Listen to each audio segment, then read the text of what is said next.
Outlaw Sports is brought to you by Molson Canadian, made from Canada, and Rocky Mountain Barbecue, Alberta barbecue cuisine at its best. You came up with an interesting concept last week, and I wanted, and after, of course, your timing is just impeccable. After we take the lights out, hey, Mike, I got a great idea. I've always done my best work when the cameras aren't rolling. Yeah. Don't add more to that, okay? No. I don't trust you. Yeah, I know. I don't trust you. Toronto, the Maple Leafs, haven't won since 1967. Sold out, making the richest team in the NHL. Am I not wrong? Probably right. Yeah.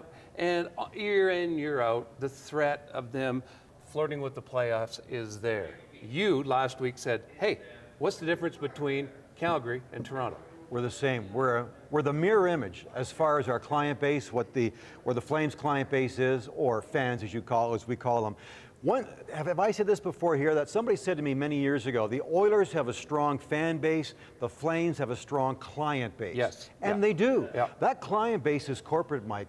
There are guys who, and they're small little businesses by two or four, or a suite. So it's $50, $60, $80, $100,000 or more every year for the clients. Yep. That just keeps on going year after year, regardless of the product on the ice. Now, to me, how many businesses do that? Typically, most businesses, if your product falters, people stop buying it. Yep. Not with the Leafs. And in Calgary, to me, it's the mirror image. It's the same thing. We get the same poor product. It's packaged up nicely. It makes big money. People keep buying into it and sign the checks. And I think that's why the Flames are who they are every year, because they keep on making money. Why risk losing money down the road? So they're not selling performances, they're selling brand.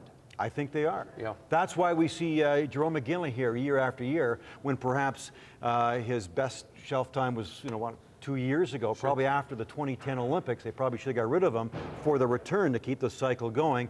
But it's a brand. Yeah. He represents the Flaming Sea to the viewers, to the ticket buying, to the sponsors, everybody. He represents what the Flames are. So it's a brand. It's a big business brand. And I think that'll remain the same until Jerome and Mika, their skills are so bad that they can't have them anymore. And then that is the next, maybe perhaps an Armageddon for this franchise. Before, how desperate or how, I know times have changed, Grant, but before they made that run against Tampa Bay, how brutal was it and how close was it to this team actually being extinct? I think it was big. I think it was big that the owners were thinking of selling this team off and relocating. There were people interested in buying this team.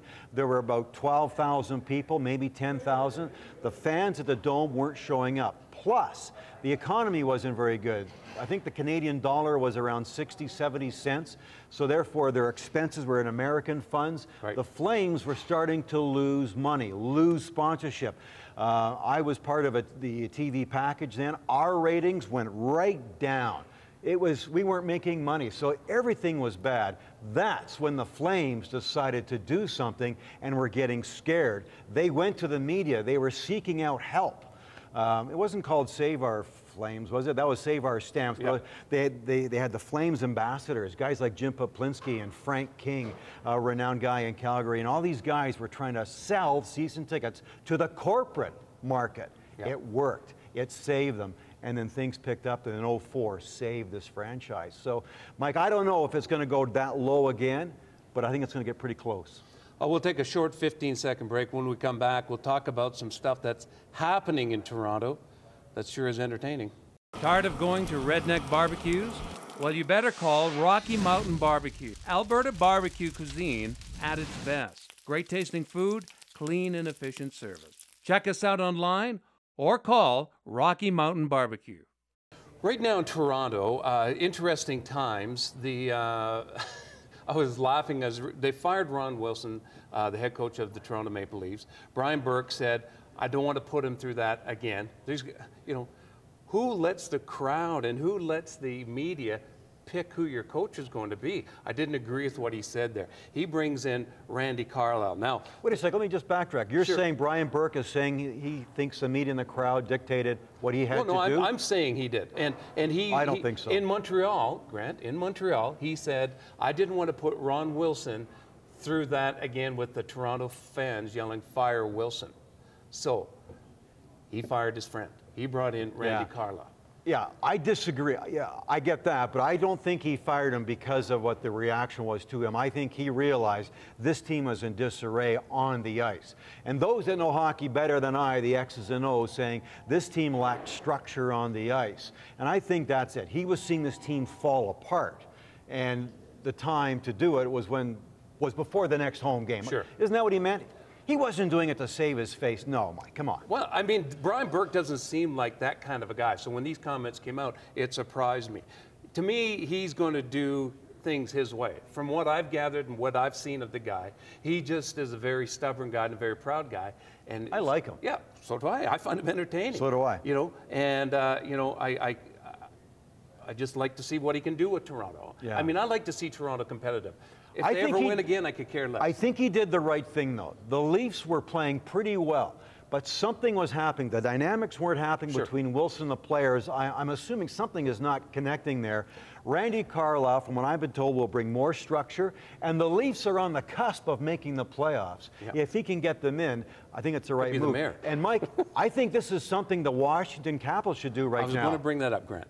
Would you fire Dale Hunter right now? Yes. Longtime Washington Capitals. Yes. Friend of the franchise, you'd fire him. Something's not right there. Oh. Alex Ovechkin is too good of a player to be mid-20s in goals and just doesn't seem to have that extra step, that extra something that a superstar should have. So as ridiculous as firing two coaches in the same season, I think Ted Leonsis, the owner of that team, and George McPhee, the general manager, should do something drastic to save the Caps. The NHL needs the superstars in the playoffs, and to me, without the Capitals right now, they're too good of a team Here's to waste, Here's Mike. what I think about Dale Hunter. He's had huge amount of success in the junior ranks. He played a certain way that a lot of players don't play in the NHL. So when you've had success in the junior ranks, that doesn't necessarily translate into success in the NHL because they don't listen to the shit.